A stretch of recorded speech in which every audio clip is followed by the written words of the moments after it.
make art. I am here today to talk to you about collage. This is a little bit different technique in collage. I'm sure everybody has different ways of doing it. What you'll need today is you will need recycled wallpaper sample books. You can usually get those from your local stores when they're about to throw them out. So check with them and ask when they do their discontinued books. Go through them and then show up and get whatever they have. You'll need some tissue paper that you've painted, and I'll do that with a different video. I'll do a technique video just for that. I use the bleeding art tissue and paint it different colors, and so that I have it handy for when I'm ready to collage. Okay. You will need some watercolors. You can use whatever set of watercolors you have because we're going to start out watercoloring our image. Okay.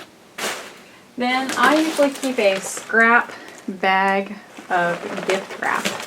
I don't know if you save gift wrap or other little pieces of paper, but this is how I save it so that it can be used for collage. Okay, you can use for your collage matte, medium, Mod Podge. I would stick with matte again because you can always make it shiny later, but it helps to kind of make the whole collage cohesive if you use a matte finish. You can use regular Elmer's glue with a little bit of water in a pan, and just so that it is more brushable. You can use wallpaper paste if you would like. The new types of wallpaper paste like you get at Home Depot is sold in a big gallon jug, and that works well too if you're doing large collages or you're doing a lot of class work with large groups of people. Okay, alright, so what you start out with is your image that you want to work with. So let me reposition the camera so we can look at that instead of me. Okay, so what I like to do is to paint several pictures just so that you get your basic animal or whatever picture you're going to do. It doesn't really matter how neatly it's done, just cover the surface so that you have no white space. Basically, you're just working with your color. Okay, so paint your pictures. Get another one. I suggest doing 5 or 6 different pictures so that once you have started your mess making for your collage, then you can just keep on going.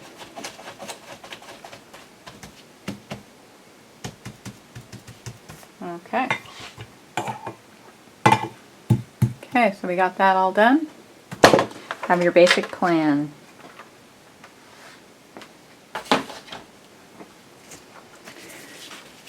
Okay, so now we're going to take a look and find the things that we need for this picture.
Pretty fast there, wasn't I? So it's getting kind of late, so I'm going to stop there. So I finished her, and as you can see, the emphasis is on one object. It's all about texture in collage, so you want to get different values of the same colors, but you want to make sure that you carry them to another place. I also had this picture that I took of a squirrel that was sleeping outside on the deck. So I did this one of that squirrel sleeping out there on the deck. I don't know if you can see that. There he is, sleeping out on the deck. And it's, 11 o'clock, so I think I'm going to stop there and leave my mess out and do my cat tomorrow. Usually I go over this in classes, but this is my texture poster, and really basically what we're looking at is we're doing either implied texture or real texture. So when it looks like it feels a certain way, you're kind of faking us out that it isn't really feel a different way, it just looks like it. But when you actually put different papers and things on your surface, then you're getting actual real texture. So we did with collage real texture because they're different textured papers instead of implying texture. Also, I wanted to remind you that most of the time people get the idea that collage is just about gluing random pieces of paper or doing design elements with collage. And in this technique that we did tonight, you're looking at doing more of a representational image. That's why we did the watercolor first, so you have your colors, you don't end up with white spaces in between your pieces of paper, and it helps you with choosing your colors and keep getting unity in the whole piece. So think about doing a painting and then collaging on top of it, or taking a painting that you've done that isn't quite working out and collage on top of it. And what do you have to lose?